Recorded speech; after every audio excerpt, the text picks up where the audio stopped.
My name is Sylvia Acchioni-Noel, as Steph said. I'm the chief of the Human Dimension Division at TRAC. I was recruited out of the psychology department at New Mexico State with my master's degree in experimental psych and eventually received my doctorate in cognitive psychology. I first came to the organization in 1981 when it was still Trasana. After 12 years, I took an 11-year break in service to work in academia, state government, and industry before returning to TRAC in 2005. I mention it as evidence that this is not only an interesting place to work, it's a good place to work. I'll be talking a bit about my division so you can imagine what it would be like to be a member. First, what does human dimension or HD mean? Human dimension is the cognitive, physical, and social components of the Army's trusted professionals and teams. Human dimension also refers to a strategy that the Army developed over a period of several years, and you can see the Army's vision for human dimension on the left. It's to optimize the human performance of every soldier and civilian in the total force, and to build cohesive teams of trusted professionals who thrive in ambiguity and chaos. So the Army decided to make a major investment in human capital, and it sent out an executive order describing how the HD strategy would be executed. In August of 2015, in response to this order, TRAC stood up the Human Dimension Division. To the right is our mission. We focus on an analysis of individual, team, and institutional performance to inform key HD decisions. The tagline comes from the strategy, which says human dimension is the place where the Army can maintain the decisive edge.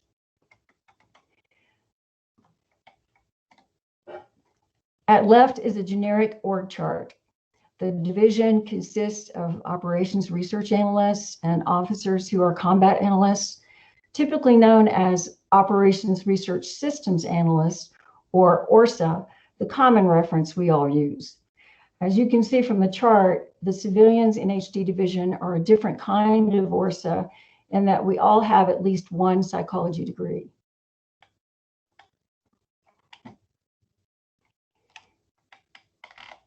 For selected competencies, we tend to have a lot of statistics courses, and we use R and some Python for data manipulation, hypothesis testing, text analytics, and graphics. We have both technical and soft skills for eliciting data from subject matter experts. We develop and conduct a lot of questionnaires, interviews, and focus groups. And on occasion, we have an opportunity to conduct a design of experiments in the field. So we use our knowledge of experimental design and hypothesis testing there. We apply our knowledge of human performance measurement to the design of performance tests, behavior inventories, and behaviorally anchored rating scales. Since we stood up the division, we've developed additional competencies in the area of representing human and autonomous robotic behaviors for modeling purposes, mathematical optimization, and modeling and simulation.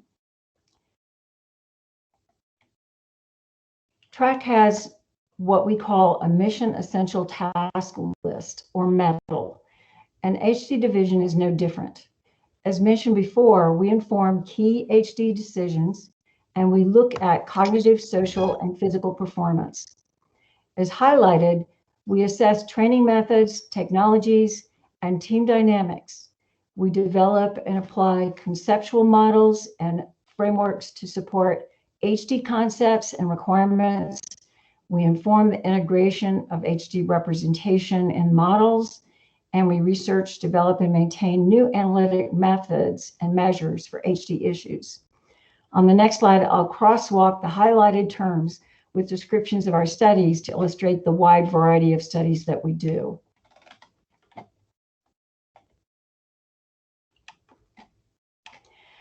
As other TRAC speakers have mentioned, every study is different. We work with just about any HD problem the Army brings. That keeps us hopping. And as we are constantly learning about organizations, systems, process, I'm going to skip around and highlight a few projects to give you a flavor for the variety.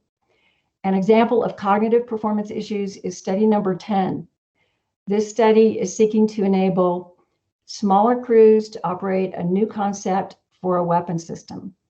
To use a smaller crew, we will need to understand what the current crew's workload is and identify where the opportunities are to reduce heavily cognitive workload. These opportunities may be new technologies, new tactics, techniques, or procedures, may be reallocating tasks among crew members, or even a combination of these. We are collecting expert estimates of workload and looking at the likelihood of tasks interfering with each other. Also, we are developing an analytic tool incorporating visualization and optimization to identify Army priorities for focusing workload reduction efforts. An example of social performance issues is study number 5. We modeled different teams composed of human operators and robotic autonomous systems to understand differences in operational effectiveness using the one-staff model. One of the HD analysts, Ryan Foulon, will tell you more about that study in a few minutes. The last example is number 3. It's a physical and social performance study in which we examine the effectiveness of a new method for developing adaptive leaders and teaching them how to train their subordinates to be adaptive. Cognitive performance was under study by a university already, but the customer wanted behavioral and organizational evidence as well. We developed and administered behavioral inventories, questionnaires, focus groups, and interviews to examine the effects trained adaptive leaders had on a division organization. Then we went to the jungle. We conducted a field experiment comparing small teams led by trained or untrained leaders as they performed a humanitarian assistance mission, including interactions with villagers, artillery simulators, snipers, casualties, and various obstacle courses to test their adaptive performance. For measures, we developed a behaviorally anchored rating scale, tactical checklist, time measures, and an after-action review or a discussion that was facilitated by an instructor to glean what they had learned. Since then, the adaptive leader training has been rolled out to Army schools. I'll end with some general observations about what it's like to work in Human Dimension Division. We work on a wide variety of problems related to HD, and we go where we are needed for other studies as well. So we have to be agile and continuously learning and coaching each other. Given the inherent variation in human performance, there are a lot of measurement challenges, so we have to be both creative and critical thinkers who love pattern seeking. And lastly, working on modernization issues demands that we accelerate our study processes. We have to collaborate to accelerate. And that's really my talk for today, and I'm open to any questions.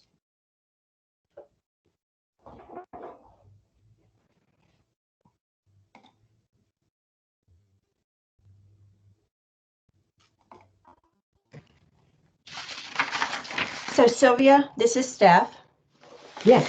Can you give us an example of what a HD day looks like on a day-to-day basis? What does it look like for you guys? Well, a lot of it is spent in the office at the computer. We don't always go out in the field.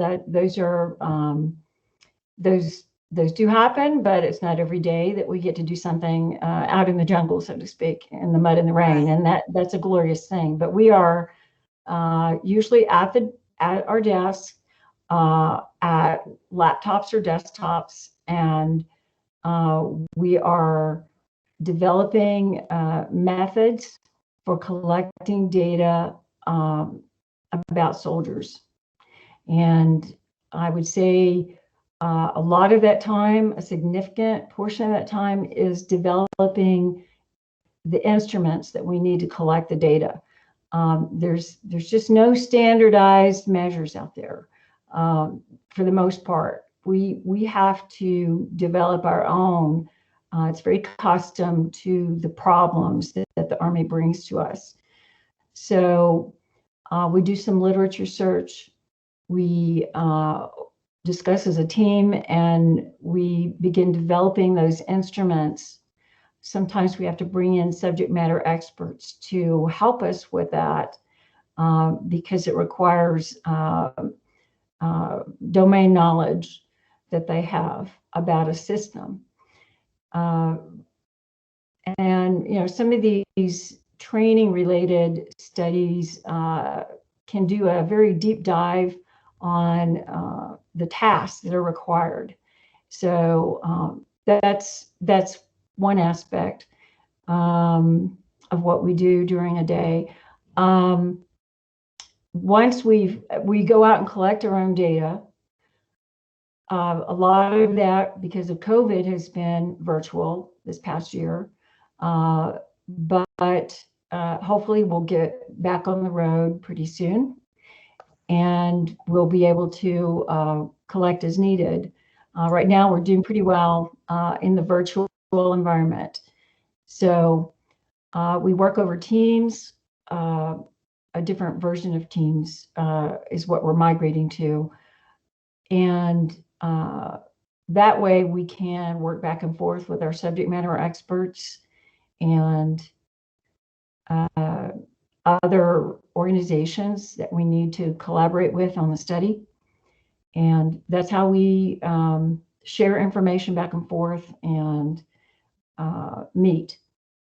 Now, once we've collected data, we usually have one or two people who are really doing most of the statistical work, and others are assisting and doing deeper dives, maybe doing some of the additional pivot tables and graphics. But for the most part, we're getting to the point where we're using R for most of our graphics output, with some exceptions.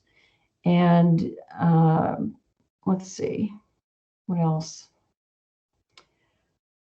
We also do a lot of briefings and writing, and I think this is pretty typical for TRAC at large. Is once the analysis is done, you're doing a lot of interpretation. You're trying to figure out exactly how you want to present it, the best way to convey it to your audience, which could be very senior leaders within the Army.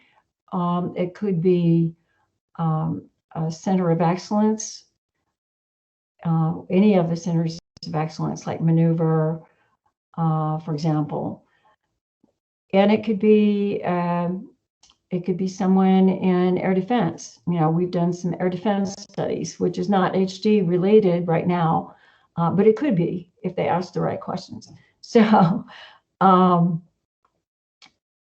we brief those things, develop those briefings.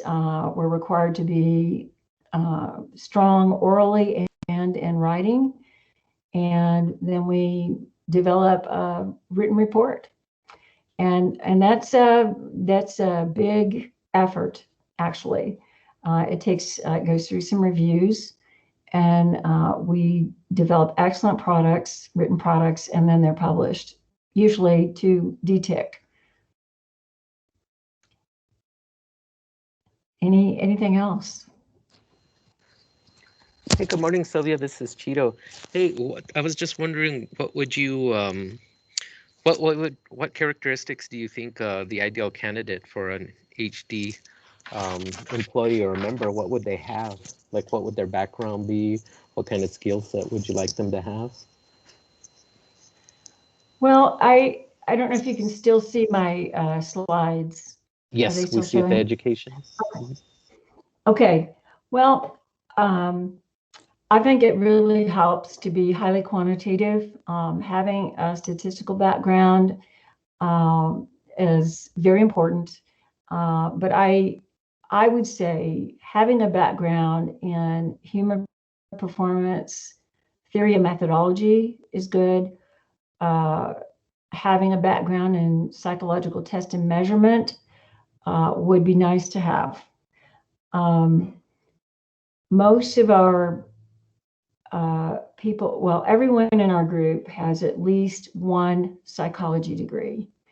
And you can see that they've gone on and specialized in different areas. Some people are more heavily statistically oriented. Others are more psychology oriented. But we can use all of that. We use the experimental design backgrounds that people have. And it just helps to have an understanding of the variables in human performance and some of the challenges of measuring human performance. That exposure that you get in experimental psychology, for example, and perhaps through human systems, human factors and systems engineering, which is what one of our employees is about to complete her master's in that area. It gives you a stronger background for taking on the ambiguity that's in and the variation that's in human performance. So we come to these problems a little better equipped, you know, when you're facing a tough measurement problem. Does that help, Cheeto? Yes, thank you. Appreciate it, Sylvia. Sure. How about any of our student participants? Do you have any questions for Dr. Acchione?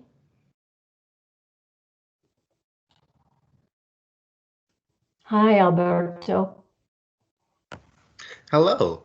I really enjoyed this presentation. This is very interesting, a very interesting division. Probably a question that I have is when we're working with this kind of analytical approach and experimental design, how intensive a background in experimental design are you looking for?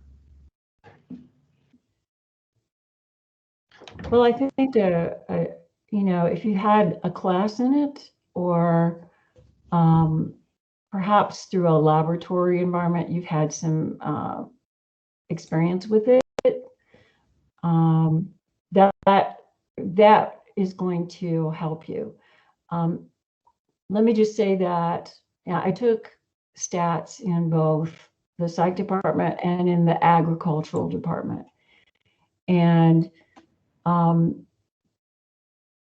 the kinds of problems that you tackle are quite different. You know, of course, when you're working with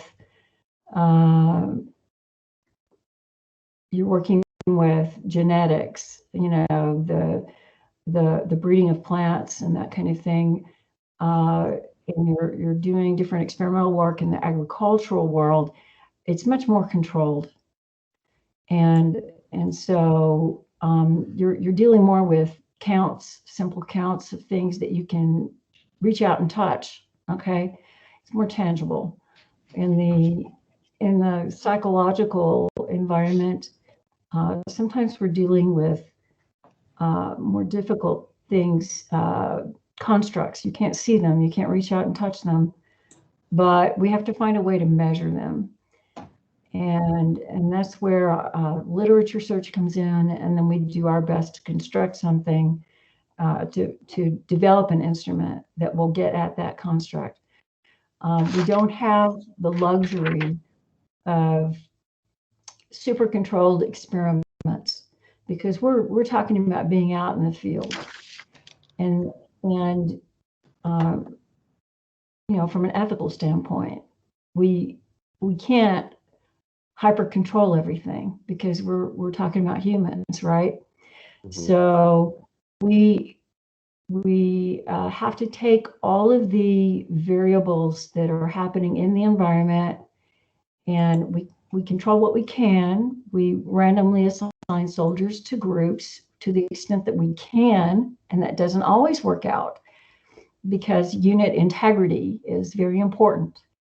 So we don't always get to randomly assign people to groups. So that is one limitation that we grapple with at times when we're trying to compare groups and do hypothesis testing. So it helps to have that psychological background, just to have an appreciation for the challenges there. I don't think it requires you to be a specialist necessarily, because not everyone in our group specializes in it. But a couple of us have masters in experimental psychology, so we've got a team that can make it happen.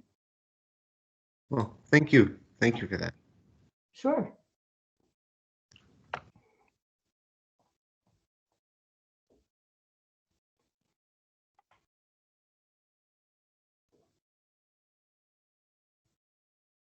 Any other questions?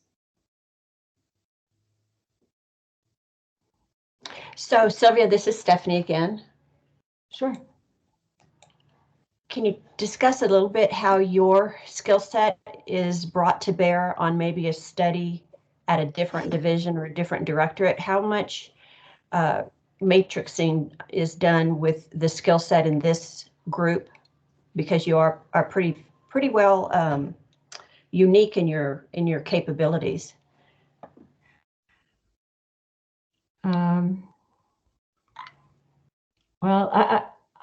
we're in a strange situation right now where there are more in our directorate. Our sister division is fires and intel, and so we're in a position right now where the demand for work is coming out of fires more so than HD.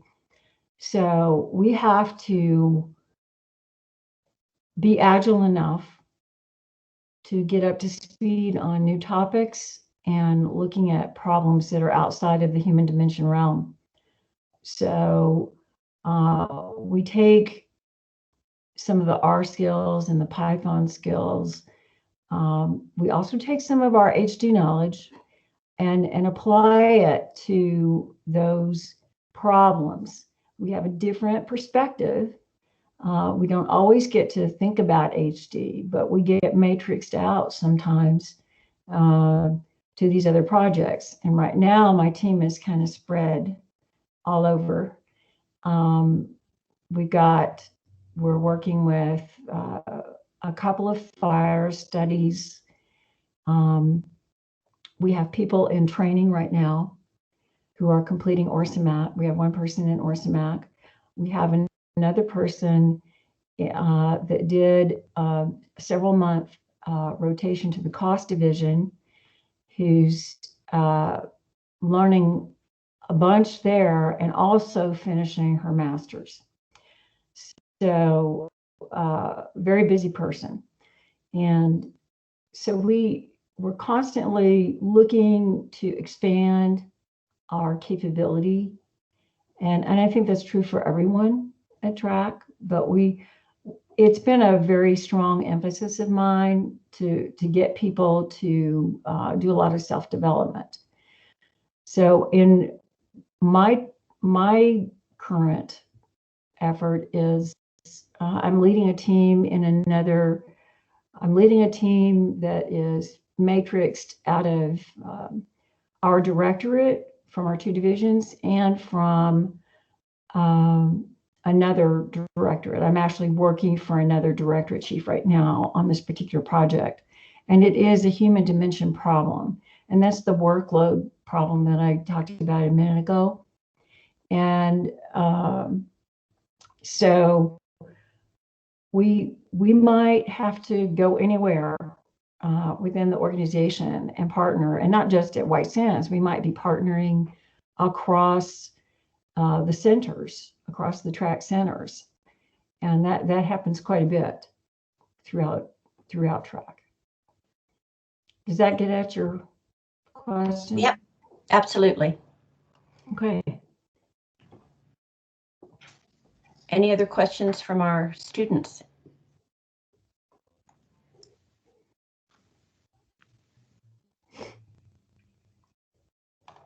Yeah, Steph and Sylvia, if you don't mind, I'll chime in a little bit because Sylvia's hit on 2 points that I think are worth just talking a little bit more since we got a few minutes. Maybe you give the students a chance to think of a question, but you mentioned the reporting and presentation process, and just something that I think is interesting that the students might not have thought about is typically when we're presenting study results, we'll have to present it at multiple levels. First you develop your insights and you present it within your study team, and you kind of have some level of great detail in your presentation that's technical, and how do we get those answers. And then you go outside of your internal study team to your larger study team, and you rescope that presentation for that group. And eventually you do a couple steps getting to senior leaders. By the time you get through about 4 levels of briefing and different scopes of that, then you get to the final results eventually. And usually you'll do a midpoint IPR at least, and then get to final briefing results. And then you bring that all back together in a report to Sylvia. And so for especially younger, new employees, we'll have opportunities for you to develop and present your work at multiple levels, including eventually we participate in several professional symposiums. The Military Operations Research Society Symposium, the Army Operations Research Symposium. Those are opportunities for you to go out and present to your peers that are working similar type positions all across the Army, and you'll have audience of 20 to 30 analysts listening to your presentations and quizzing you and asking, trying to learn from you. Pretty cool events. And then the other thing that Sylvia had mentioned is rotational assignments, and that's something that we try to do. Currently, this year I've had 4 different folks come to my directorate and do rotational assignments. So I'm kind of pushing it because right now our cost division is really short, so I'm bringing in all the folks I can and getting some help there. But we offer that as an opportunity. So if you're coming in and you're doing, computer modeling over on Combat 21 side, and you end up with, hey, I want to try something different for a while. We can, set it up, and you can go. You'll work on an analysis team for 6 months, doing a different type of work. You may potentially go over to like a maneuver analysis team and do some, Java coding for them to develop a tool or product for them. That's kind of different, but you may go over and do some completely different roles and get a different view of the work we do, or come over and work with my scenario wargaming team for a period. And those are kind of available anytime. If you wanted to try something different, you work with your leadership and you can make that happen. So.